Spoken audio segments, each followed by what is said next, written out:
O tema sugerido é: não cessarão os seus renovos.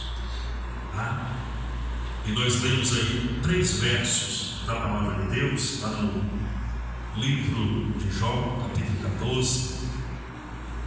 E observe, irmãos, não é apenas no livro de Jó, mas em algumas partes da Bíblia nós vamos perceber que nós somos comparados com uma planta, nós somos comparados com uma árvore.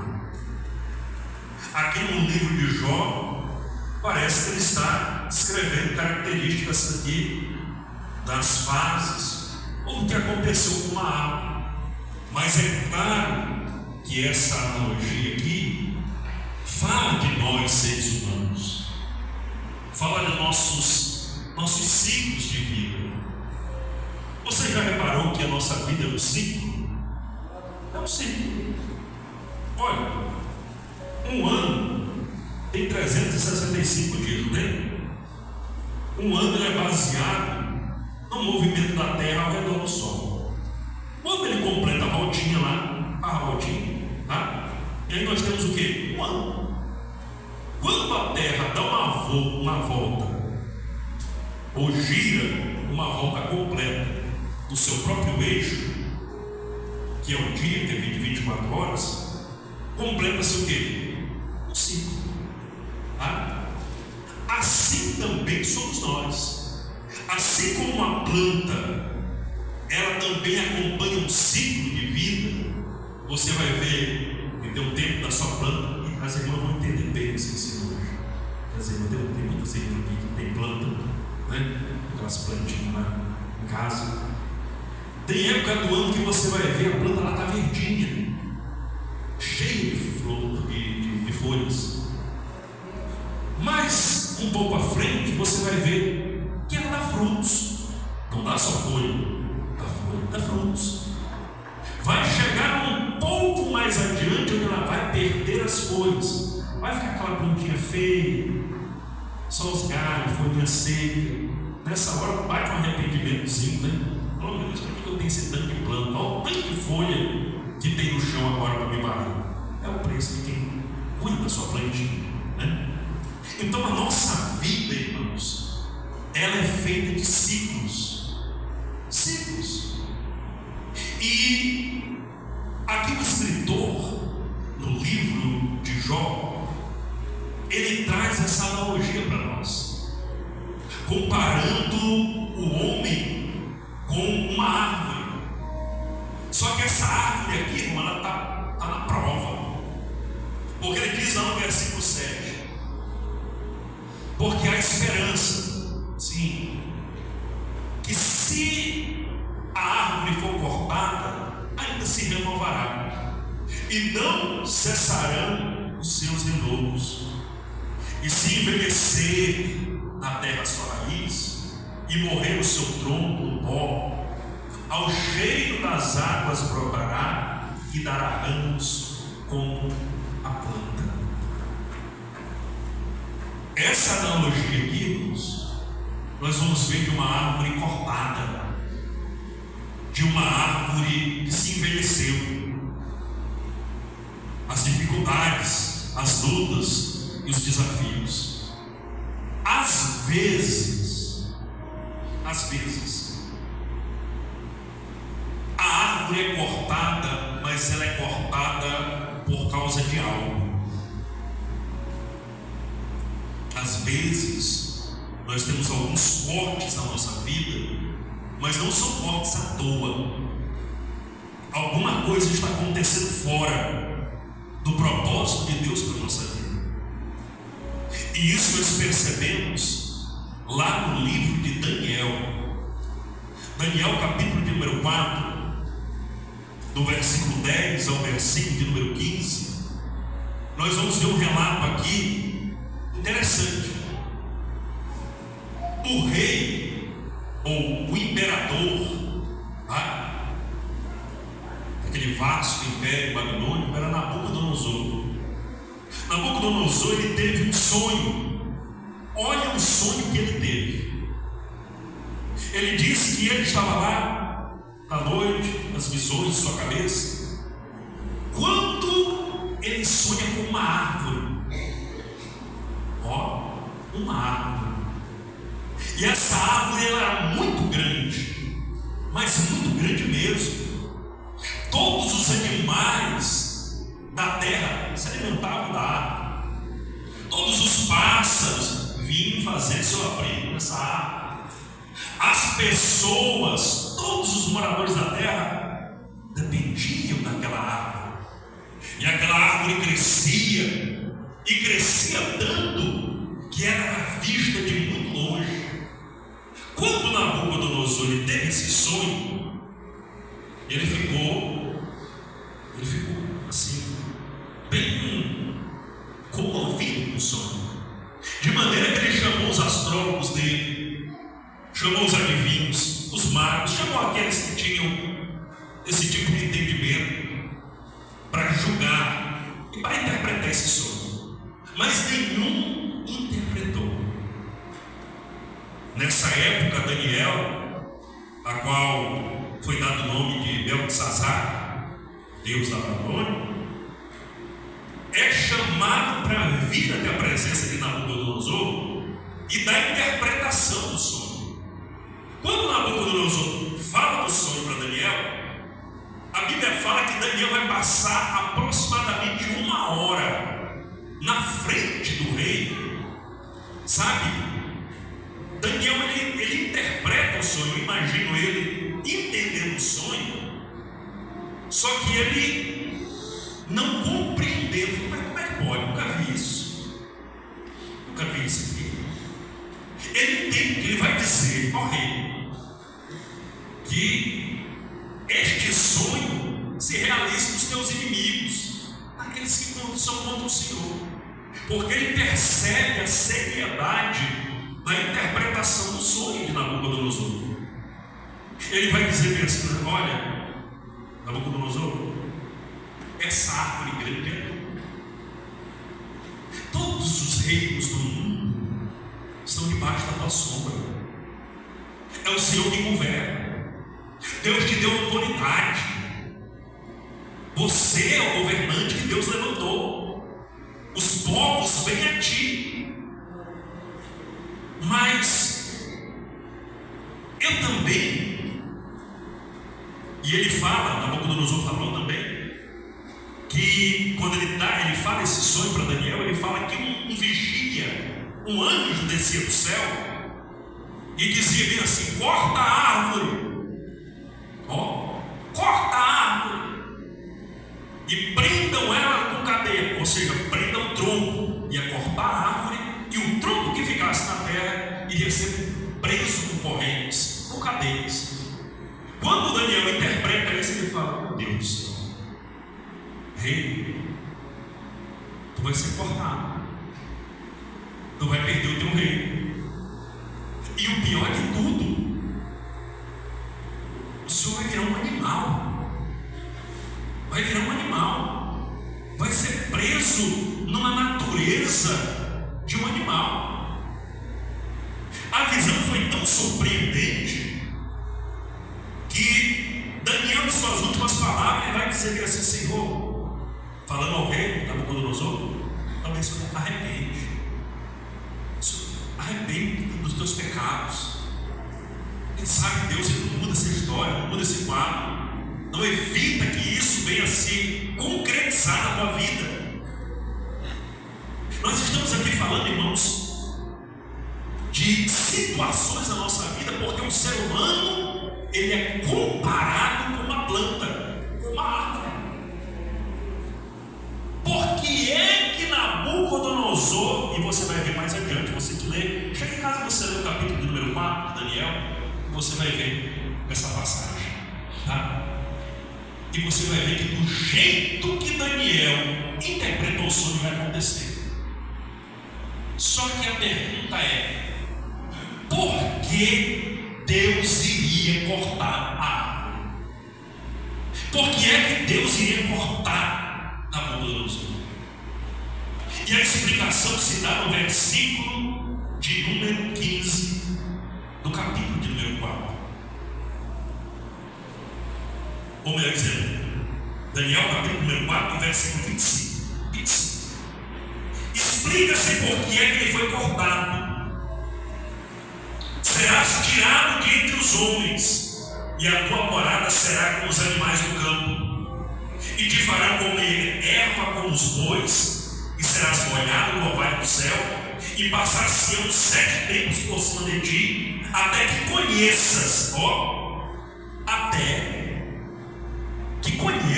que o Altíssimo tem domínio sobre o reino dos homens e o dá a quem quer.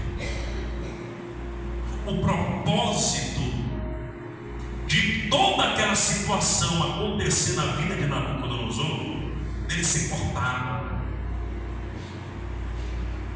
era para que ele reconhecesse a grandeza de Deus. Não pense que isso foi só nos tempos antigos. É claro que Deus hoje dificilmente vai fazer com que alguém se torne um animal. Dificilmente. Mas às vezes Deus nos corta, e a culpa de nós sermos cortados é nossa. Falta algum reconhecimento. Falta nós reconhecermos a grandeza de Deus, reconhecermos Ele em nosso caminho. Irmãos, meus irmãos, nós temos um Deus vivo. Não pensemos nós que Deus está distante. Às vezes eu paro para meditar. Eu falo, meu Deus, todos os meus pensamentos, todas as intenções do meu coração estão diante de Deus. Tudo está diante de Deus. Não existe nada, absolutamente nada, que possamos dizer, olha, está escondido de Deus. Deus não está vendo. Deus conhecia o coração de Nabucodonosor e sabia a maneira dele trabalhar. Vou lhe cortar. Pensas que é grande, pensas que chegaste a essa altura por os teus próprios méritos, pelas tuas próprias forças. Sabe de nada. Sou eu é quem levanto. Sou eu que levanto os grandes na terra. É eu que coloco o homem e a mulher em lugares altos, e também o sapato. Deus, irmão, está no controle de tudo. Nós temos um Deus que está no controle de tudo. Não pensemos nós que estamos fora do controle. Pensemos nós. É claro que vai estar surgindo agora na cabeça de muitos aí, dizendo, meu Deus, se tudo está no controle de Deus, por que este mundo vive essa bagunça? Por que deste jeito? Irmãos, não vamos entrar nesse mérito, porque eu não quero puxar, sair do assunto. Mas uma hora a gente medita em fatos, por que o mundo é desse jeito? Outra hora nós vamos meditar nisso. Mas o interessante, eu chamo a sua atenção para que Deus, Ele trabalha, Ele corta. Isso aqui foi um julgamento, tá? Sobre a vida de Nabucodonosor. Isso aqui é um caso à parte. Vamos deixar aqui quietinha aqui a árvore aqui, e depois nós vamos voltar dela. Deus também, lá em João capítulo número 15, João 15, versículo número 1 e versículo número 2. Olha o que ele faz. João, Evangelho de João, capítulo 15, versículo 1 e 2 diz assim: eu sou a videira verdadeira e meu pai é o agricultor. Todo ramo que estando em mim não dá fruto, ele corta, E todo aquele que dá fruto, ele poda, para que dê mais fruto ainda. Então você vai ver novamente uma analogia aqui no Novo Testamento, agora, aonde Deus ele tanto tem autoridade para cortar, como autoridade para podar. Aí deixa bem especificado que ele quer que todo ramo que esteja nele dê fruto. Todo ramo que está ligado aqui é a videira, né? É de uva, tá? Todo ramo que está nele precisa frutificar. Tem como a gente ignorar os frutos? Porque senão o facão de Jeová corta. É ele quem diz: todo ramo que está em mim e não dá fruto, ele corta. Só que nós já falamos desse corte, que é um juízo de Deus. Remete ao texto que nós acabamos de meditar lá de Nabucodonosor. Só que eu quero falar aqui agora da poda. Todo ramo que dá fruto, ele poda para que dê mais fruto. Existem situações na nossa caminhada que não vai ser o corte, aquele corte de juízo, aquele corte que Deus está nos repreendendo porque estamos fora da direção, pensando coisas à toa.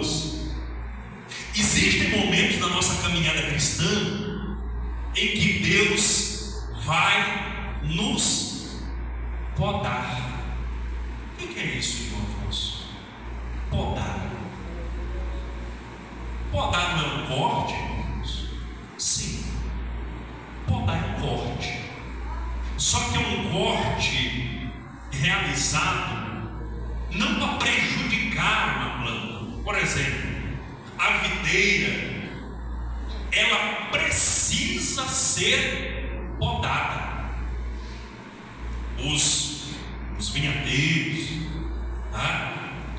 As pessoas que trabalham na agricultura de uvas, né? Para que a videira produza frutos, irmãos, ela precisa ter poda. Por quê? Porque a videira, que é uma trepadeira, ela cresce e ela dá muitos galhos. E alguns galhos vão ficando velhos. E esses galhos velhos, eles atrapalham os galhos novos. Por exemplo, um galho que já deu fruto, ele precisa ser cortado no próximo ano. Ele precisa ser cortado. Se ele não for cortado, ele não vai produzir frutos e vai atrapalhar o fruto do galho novo. Então a poda, ela é necessária. A videira frutifica em ramos novos, né? De ano a ano. Se não podada, a planta produzirá cada vez menos cajos, pois os ramos antigos perdem a capacidade produtiva e os novos se tornam escassos. Só que, irmão, ninguém quer ser podado. Quem é que quer ser podado? A poda, ela é necessária. Dói, mas é necessária. Existem coisas na nossa vida que nós não queremos passar por ela. Mas se nós queremos realmente produzir, se nós queremos realmente que Deus faça e faça mais, com mais liberdade, irmãos, teremos que passar pela poda. Jeová, ele vai nos cortar. Mas esse corte não é para nos matar. Esse corte não é para nos ver sangrando até esvairmos, perdemos toda a nossa vitalidade, a nossa força. Precisamos compreender o bom propósito de Deus. Por exemplo, a poda é necessária, tá? Por que também? A videira, ela produz muitas folhas, muitíssimas folhas. Você passa, quem aqui já viu uma videira? Quem já viu aqui uma videira? Um pé de uva, irmão. Quem já viu um pé de uva aqui? Vocês nunca viram um pé de uva? Não preocupa não, uma hora você fala comigo, nós vamos na casa do meu irmão ali, que tem uns pés de uva ali. Você vai ver que coisa linda. Você quer ver como está com os frutos? É coisa linda. Aqui no jardim. Aqui no jardim. A videira, se você deixar ela para lá, plantou e deixar ela crescer do jeito dela, não esqueçamos que nós estamos fazendo uma comparação da videira com o ser humano. Se nós quisermos deixar a videira crescer do jeito dela, ela vai crescer, irmão Afonso? Vai. Ela vai crescer. Vai produzir muitas folhas. E de longe quem olha fala bem assim: olha rapaz, que bonito, que pé bonito. Porque olha e vê aquele tanto de folha. Só que o excesso de folha na videira prejudica ela. Excesso de folha, excesso de aparência. A gente precisa ter o quê? Conteúdo. A gente precisa produzir os frutos. O que adianta você chegar e vai lá no pé de planta que você plantou para frutificar e chegar lá só tem folha? Olha que pé lindo, quantas folhas, mas cadê o fruto? Ninguém planta algo comestível, uma planta que dê frutos comestíveis, para ficar olhando folha. Não. Você planta para colher os frutos. Uma videira que fica cheia de folhas, uma boa aparência, ela vai frutificar pouco. As folhas vão roubar os nutrientes que eram para ir para os frutos. As folhas roubam. Precisamos estar atentos, irmãos, para que a nossa aparência não venha prejudicar a nossa essência. Nós precisamos ter uma essência cristã e não apenas uma aparência cristã. Em Filipenses capítulo 1, versículo de número 11, diz assim: que nós devemos estar cheios do fruto da justiça, fruto que vem por meio de Jesus Cristo, para a glória e louvor de Deus. Você se lembra o que aconteceu com aquela figueira, quando Jesus estava ali saindo de Jerusalém? Ele olhou aquela figueira cheia de folhas. Você lembra o que aconteceu? Ele olhou a figueira cheia de folhas, foi em direção dela, procurou o fruto, não achou, e o que aconteceu? Ele amaldiçoou a figueira, porque ela estava cheia de folhas e não tinha um fruto sequer. Jesus, ele quer frutos. E não tem como nós produzirmos frutos apenas com aparência. Os frutos só são produzidos pelo trabalhar interior do Espírito do Senhor nas nossas vidas. Eu preciso dessa liberdade para Deus trabalhar na minha vida, para que eu possa produzir frutos. O fruto eu não tenho condições de produzi-los por mim mesmo. Pela minha bondade, pela minha capacidade de amar, de me doar, de me sacrificar.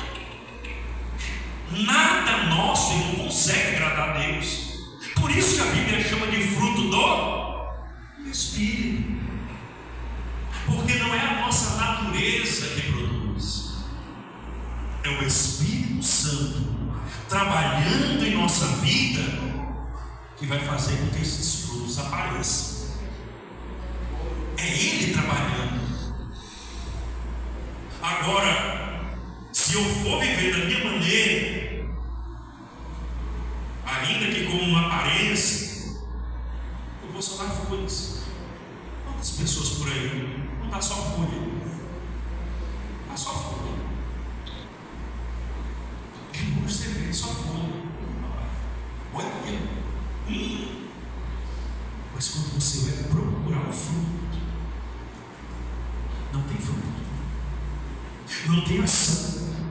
Não tem mover do Espírito. Não tem um agir do Espírito na vida daquela pessoa. É só folha. Folhas. Mas Jesus, Ele quer que nós sejamos uma planta frutífera, e Ele nos dá condição de nós podermos produzir esses frutos. As folhas também, elas prejudicam.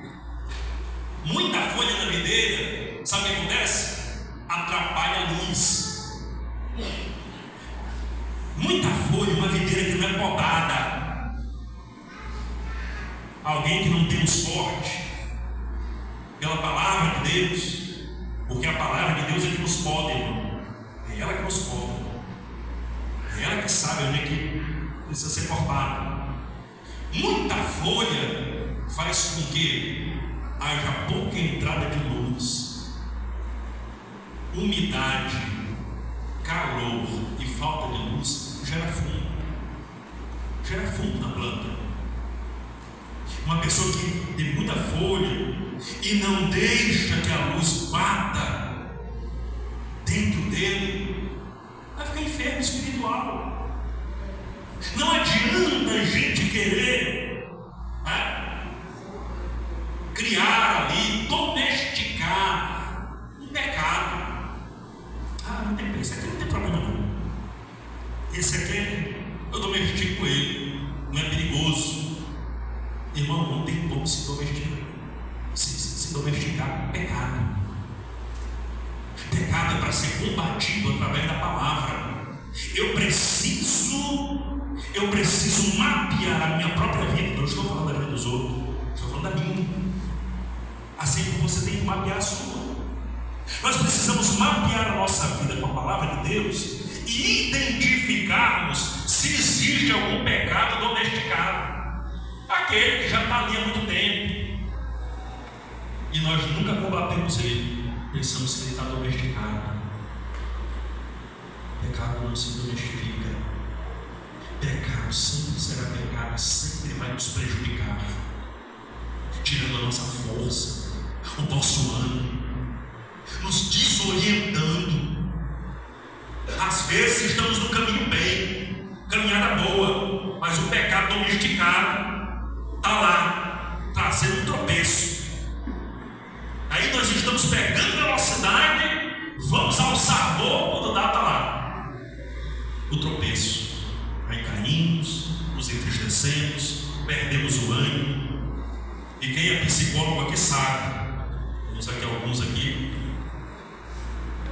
o quanto isso, irmão, destrói a gente, o quanto a frustração destrói uma pessoa.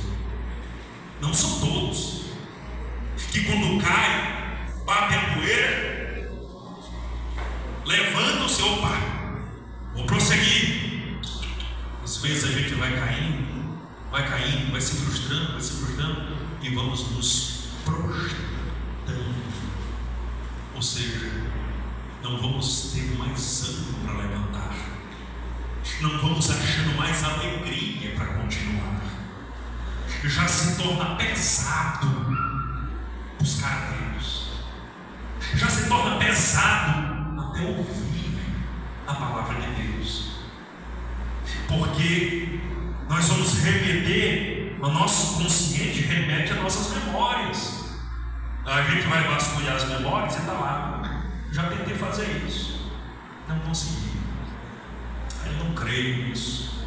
Já ouvi tantas vezes, mas não creio, porque não alcancei. Mas se nós formos procurar bem, nós não alcançamos, é porque fomos nós que falhamos.